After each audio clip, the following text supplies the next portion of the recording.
bad, wasn't it? Great to be with you today. I left my teleprompter in the car, so this will probably be a little bit rambling. That's what I got today. Thanks for gathering here. First of all, I want to pay a special tribute to Andy Dorrell, who's done a great job with the Chamber. And, you know, we need to make sure we breathe more and more life into the Chamber, because it has the potential to do some really remarkable things. And Andy's a good steward. We work together closely, but we have a ways to go. And I'm going to talk a little bit about that, I hope, before I finish. Thanks for coming from all over the state. We are pleased that you're here representing businesses all over the state. And just let me give you just a little bit of a review of where we were. And I know you heard it. When I came in, we were about $8 billion in the hole. And when I ran for this office, I said that there was no way that we should raise taxes to fix this. And I want you to think about if you owned a restaurant and you didn't have any customers, your partner would say to you, hey, I got the answer. We don't have anybody coming here. Why don't we raise our prices? That'll work. And so that doesn't really make any sense. And I had been in politics for really a whole lifetime. And decided to go back in because, I just to be direct with you, I felt that I had a lot of good things happen to me because I lived in Ohio, and I felt that there were things that I could do to help get the state back on track and to lift people. So for me, I don't spend a lot of time thinking about politics. In case you haven't noticed, I mean, I'm in this job to shake things up and to shake up the status quo, and we continue to do it in the administration. And the minute that we get soft, or the minute that we stop innovating or thinking differently or thinking outside the box, then it's time, you know, for us to think about doing something else. The fact is that, in my opinion, politics and leadership across our country, and not just in politics, but leadership in so many areas, have been too dominated by people that are worried about focus groups or polls or putting their finger in the air to decide what to do. I think leadership is something where you're willing to, if you are fortunate enough to be in a position of significant leadership, it's your job, in my opinion, to listen, because nobody has all the right answers, to listen. And at the end of the day, to make decisions and let the chips fall where they may. I had some significant experience, as was mentioned, in Washington. I'd spent about 10 years fighting to balance the budget. In the early years, getting the living daylights kicked out of me whenever I present a budget. But as time went on, and as the public mood changed, I found myself in a position of being one of the chief architects of the '97 budget agreement. And when I left Washington in 2000, we had trillions of dollars worth of surpluses. The budget was balanced. We paid down the largest amount of the public debt in modern history. And think about our economy in the period of the late 90s into the 21st century. Things were really cooking. And what I learned by that is, you know, it's nothing different than set priorities, and it's no different than what you do inside of your families. If you know you're going to have a little less income, you set your priorities and you manage it. If you don't do that and you rig up giant credit card bills, you know what the consequences of that are. And I'm sure many of you tell your children about the consequences of living beyond your means.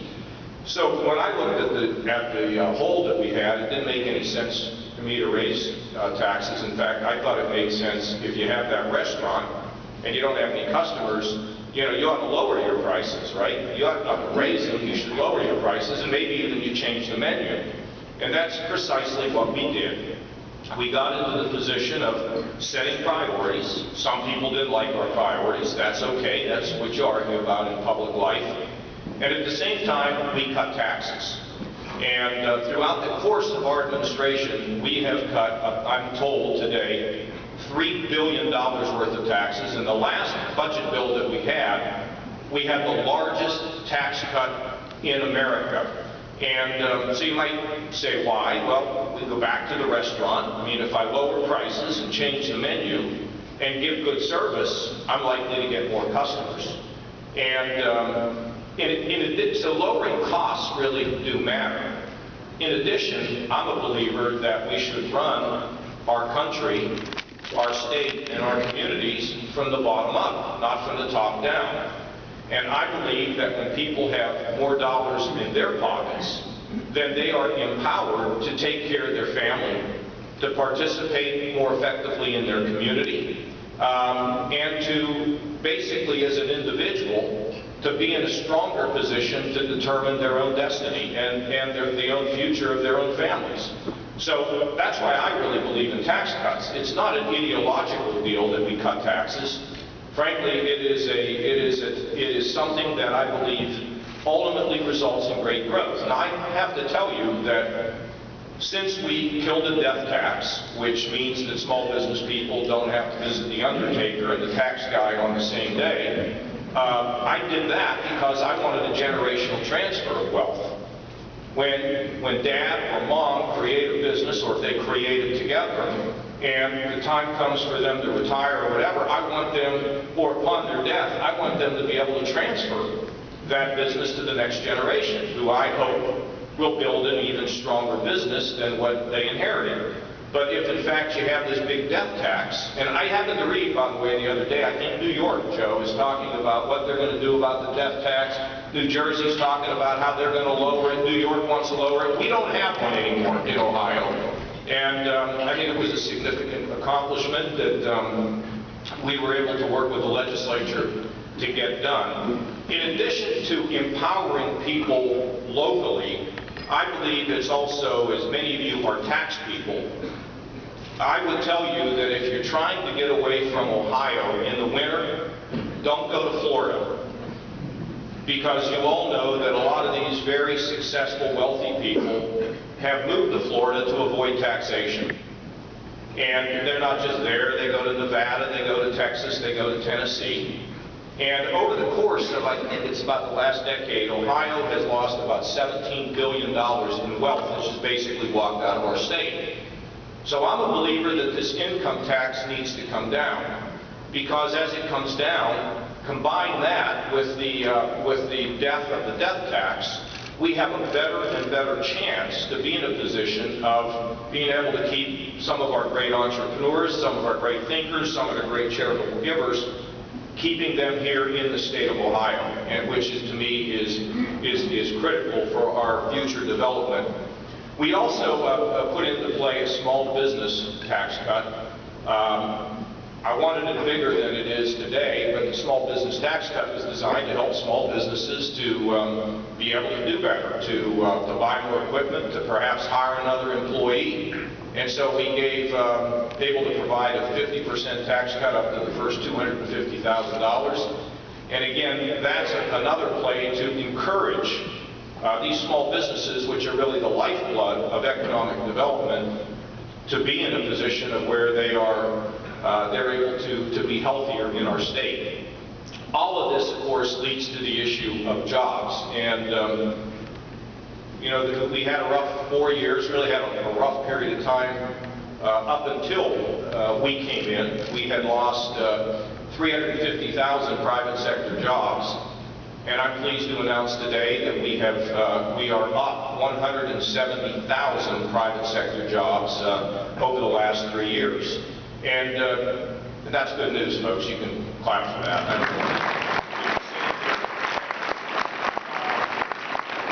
You know, jobs are so important because jobs get to the issue of dignity, self-worth, personal responsibility, sense of accomplishment, all the things that we try to impart to people who are in our family and people who are our friends and people who live in our community. So when people work, they're better off. And when people work, everybody around them is better off. Now, I wanted to tell you about the problem of tax cuts. Nobody, or very few people, since we have cut taxes by $3 billion, come up to me and say, fantastic. They love that we're in the process of giving more calamity days. Okay, that's just out there, all right? So they say thanks for the calamity days, but they don't say thanks for the tax cuts. And the reason why I think they don't is, first of all, people don't always understand it. And secondly, I look at tax cuts like planting seeds before the harvest. You know, you plant your seeds, things sprout up, you have growth, and at the end of the day, you have a harvest. But it's something that you can't really see quickly, but is absolutely vital to the functioning of free markets in our country and in the state of Ohio. And if you look at population growth, if you look at job growth, if you look at all the factors, it's pretty clear where we tax less, people go, and where we tax more, people leave. It's simple. And I want people to be here. So if I were to authorize the spending of a program for about anything, right away the impact is felt and people say thank you. So what's been happening in our state is that we have to constantly urge those who are policymakers, including this organization, that was neutral on our Lauer opposed. I don't know where you were, Andy, on this. You sent your guy over there to testify against us because they didn't like the tax plan. I said, okay, if you don't like it, tell me what you like. Because having an income tax at the rate it is not healthy for our state. And so we're trying to go at it again. It is amazing to me that we have to fight so hard to deliver power to people so they can run their own lives from the bottom up, so that small businesses can be healthier, and so that we can keep our best and brightest in Ohio. So I guess that's just my job, is to try to get it done, to explain it, and to rally organizations behind it. Now we're going to try to do another tax cut. I mean, my next goal is to try to get the income tax under 5%. Are we going to get it done? I don't know. I hope so. But I hope you'll help me on that. Will you? Will you help to get the income tax lower with some tax reform or not? What is the answer? No? Press will have a field day with that response. So we have to work on it. And you know, all taxes aren't equal, by the way. Some taxes are not cutting some taxes doesn't necessarily create economic growth. So we got to be careful. We want to have the lowest possible taxes to run our state as effectively as we can, that also provides the incentive for economic growth in the state of Ohio. And that's precisely what our goals are. So we're going to push, and we're going to shove, and we're going to work on that.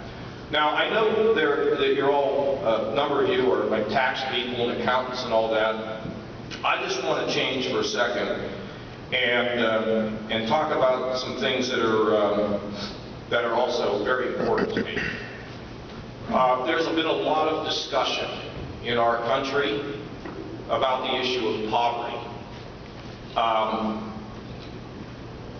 I have concluded that when you talk about the issue of poverty, there's a great debate about what you do about it. Some people say, oh, well, you have to understand that poverty is just a bunch of people who don't want to work, who are lazy, who, you know, have a big gulp and potato chips and a big flat screen TV, and they're living the life of Riley. There are a lot of people who think that. I'm not one of them, but there are people that think that. And some of you out here are probably saying, you know, that's what I think. Well, let me just give you one statistic. For a family of 4 that gets food stamps, their total allocation a month is about $550. 2 adults, 2 children, $550 bucks. What does that work out to? About $130, $140 a month? Try to live on that. But that's neither here nor there, because I am convinced that the debate that surrounds poverty is contentious. One of the things that we know about people who are poor is they are basically treated in many ways like a widget. They go to the welfare department and they stand in line. The person who's working in the welfare department has one goal: to process the person who's standing in line. Okay, so you come here this month, I check you out, and Social Security and all these other things, and you know, your name and a photo ID or whatever it is, and then I press a button and I get you what you want. only to repeat it the next month. And then on top of it, if I'm there for a particular benefit, then, okay, I get that benefit taken care of, then I'm going to go step at the next window where I got to wait in line to get the next benefit, and that happens tomorrow. There are siloed benefits where people don't coordinate, and then on top of it, very rarely does anybody who is in that situation ever get asked the question, what's your problem? How do we fix it? What do we do about it? Oh, you mean you have kids and you're not sure about daycare because you can't leave your little kids at home alone. Oh, you mean you're not on the bus line and so you don't have any transportation. Oh, okay, I get that. Or you have never even graduated from high school. We have over 1 million people who live in the state of Ohio who do not have a high school degree. We lose 24,000 students a year who are dropping out. And we wonder why we have poor people. And we think about the way in which they are handled, by and large, in not all cases, when they're there to get help. I think one thing that we can all agree upon is why don't we start to treat that person as a person and holistically? How do we figure out what the challenge is and how do we work to solve it? Now we know some people who are on these programs they're going to take advantage of the public. They're going to cheat or they're going to trade food stamps or whatever they do. We know there are people like that. And we also know there are some people that just can't function. They just can't make it. Those people, the ones that can't function, are the ones we have to take care of. We are our brothers and sisters' keeper, no question. But why don't we take those who are struggling to break out of this cycle and help them to get out of the ditch? Let us have a system that allows people to go to work and not cut off all their benefits and provide disincentives for them to work. Let's develop a rational system, which is precisely what we're thinking about. But in the debate about poverty, much is lost when it comes to what do we do with those who are poor. And my passion is to try to figure out what we can do to keep people from being poor to begin with. And I believe a lot of it starts right in our schools. Early childhood education is critical. For those who have resources, we don't need universal childhood education. We can read to our children, we can get them the resources, we can buy them the books, we can do all of that. But for those that are really poor, we do not want them to end their kindergarten or first grade way behind. You know, I don't know if you know this or not, but experts say that the IQ of a person does not grow after the age of 6. So think about those kids, those at-risk children. And if you visualize one of those little at-risk 3 or 4-year-olds, we cry for them, don't we? When they're cold, when they're hungry, when it sometimes appears that no one loves them. We now have a study that we got some money from the federal government because we spend about $600–700 million a year on early childhood education. It's not like we don't spend money. I mean, you know, $750 million. But we need to make sure these programs work and that they're effective. And perhaps we'll spend more, but we won't spend more until we know and can assess, do we need more money in it or do we need to adjust the program? Because a lot of people that work in my administration say, we don't need more money, we need greater efficiency. In our Medicaid program, we did not cut off one single person from being eligible for Medicaid, nor did we cut one benefit, and we slowed the growth rate in Medicaid from 9% to 3% because we ran the program better. You've got to remember, government doesn't work all that well, that efficiently, for the simple reason that we're spending your money. Isn't it easy to spend somebody else's money? I was down at Ohio University. I said, you know, when mom and dad send you the money, you not only get pepperoni on your pizza, you get mushroom as well. It's just the way it works. Our job is to manage it. Big corporations are not much different. They waste money, not innovative. Our goal is to do that. But let's go back to education. We 24,000 students dropping out every year means that somehow we're not connecting. What do you think happens to those 24,000 that don't have a high school degree? Some of you will meet them. It won't be in a good circumstance. 1 million people without a degree. So we are now beginning in the first grade to introduce the idea of occupations. I mean, you say, well, how can you tell a first grader about occupation? Well, if you ask a first grader too much of the time today, they'll tell you, well, I want to be a professional soccer player, or I want to play in the NFL, right? I mean, you know, you got, for those that have kids or those that have nieces and nephews, that's what I want to be. I used to tell them it was a bad idea. Now I tell them, okay, once your career is over, what do you want to do? And we're beginning to tell them about what it means to be a farmer, what it means to be a teacher, what it means to be a doctor.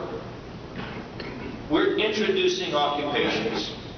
And we want to grow these occupations to the point where they become more sophisticated.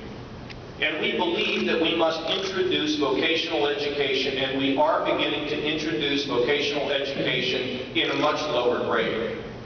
Because for some reason, we drove the skills-based education out of this state.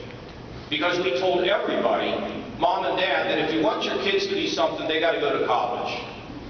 What we never told them is if they don't want to go to college or they're not ready to go to college, if we make them go to college, then they drop out of college and they got $25,000 worth of debt and they're farther behind the 8 ball than when they started. So now we're going to say that if the Lord made you to make things, we're going to stimulate you in a different way. We're going to help you to find your purpose and your place. And we are going to develop a system that will let schools be able to be much more creative in the way in which we create curriculum for our students.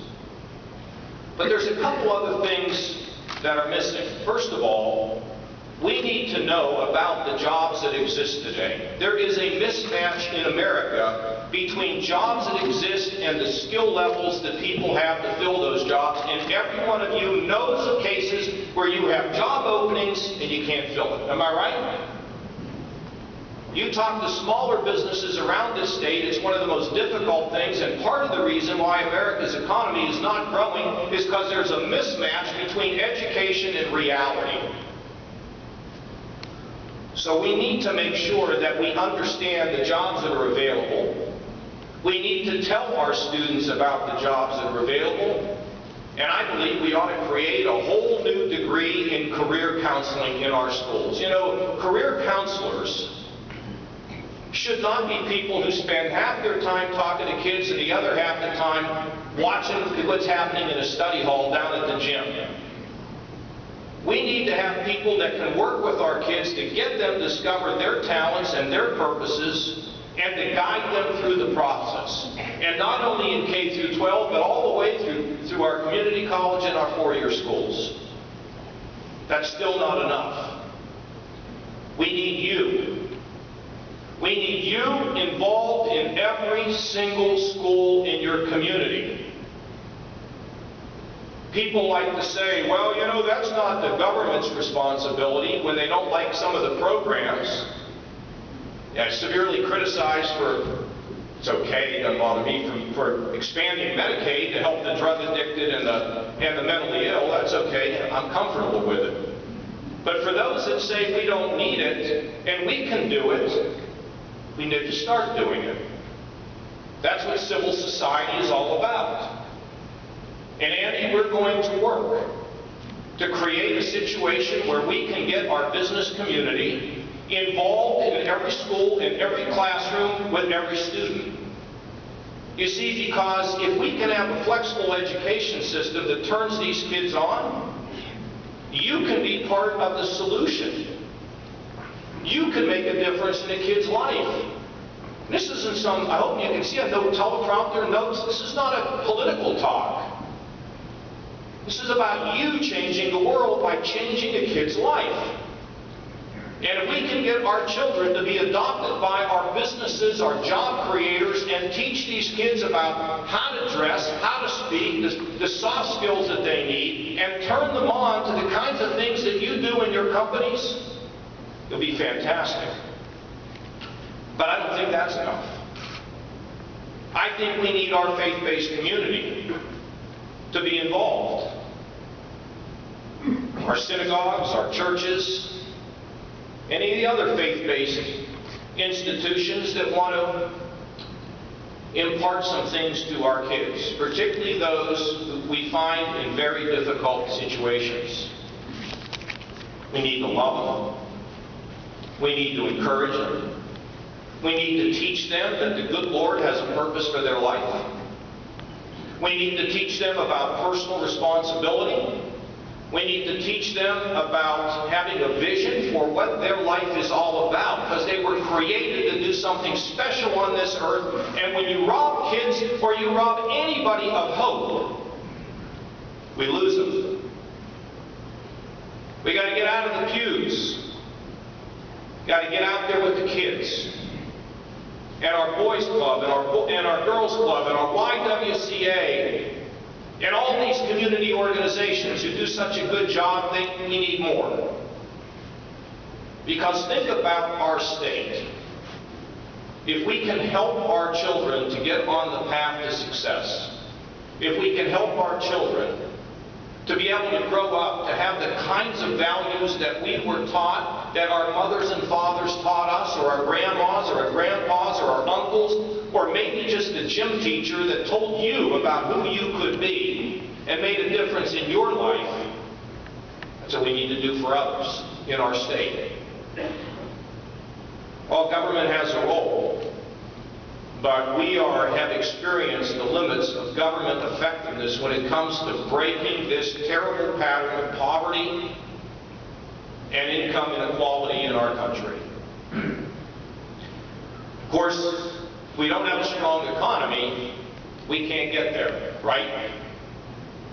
But we're starting to build that strong economy. We're starting to. How exciting is it to have the largest Chinese investment in Dayton, Ohio, in a shut-down GM plant, 800 jobs and a $200 million investment from. They used to take our jobs, sometimes they still do, but this one's giving it back, and we're helping to create jobs here. Diversifying our economy so that we're known as technology, we're known as healthcare, we're known as advanced manufacturing, we're known as energy. It's coming. But if we all pitch in together, we can solve a lot of problems that our job creators have. If I can't find the people, and when they come to work, they don't know how to behave. I think it's a great mission for all of us. We all have our separate skills, and maybe everybody isn't going to be a great mentor, but there's certainly something you can engage in the battle to build a healthier state and healthier children and a healthier future. Because I have to tell you, I know it as I travel the country. I know it when I went out of the country. People have their eye on Ohio. Ohio is coming back. But we're not done. We're not close to done. We're not close to claiming the great legacy of being a Buckeye. But it's in our grasp. Just got to reach for it. We got to think about the possible. Saving one life may be that very person who ends up becoming the doctor that saves your life. You never know the way this world spins. Think about it when you go back. We're trying to figure out how to organize it, put all this together. But I hope you'll join the effort to build a stronger, better, more peaceful Ohio. Thank you all very much.